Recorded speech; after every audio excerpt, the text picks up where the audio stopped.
Imagine waking up at sunrise, barefoot in the African wild. And your breakfast? A bush pig you just speared with your own hands. This is not your typical morning. No coffee, no toast. Just the sounds of cracking twigs, the whisper of the wind, and the Hadzabe tribe, masters of the hunt.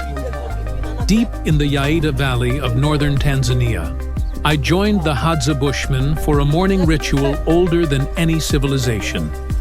At 5:47 a.m., with bows hand-carved from local trees and arrows tipped with poison, we vanished into the thorny wilderness like ghosts.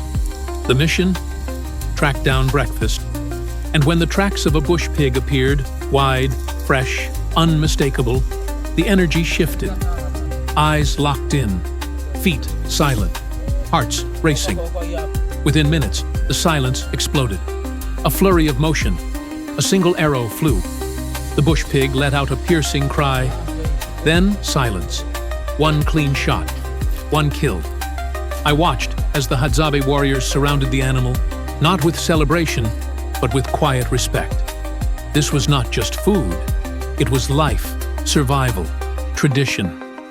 And then came the moment I wasn't prepared for. With nothing but dry sticks, they sparked a fire like ancient magicians. No lighters, no matches, just fire from friction. The pig was singed, the hair burned off, and then roasted whole. There were no knives, no forks. They used sharp stones and hands weathered by generations of survival. The meat? Tender, smoky, rich with wild flavor. And yes, I ate it.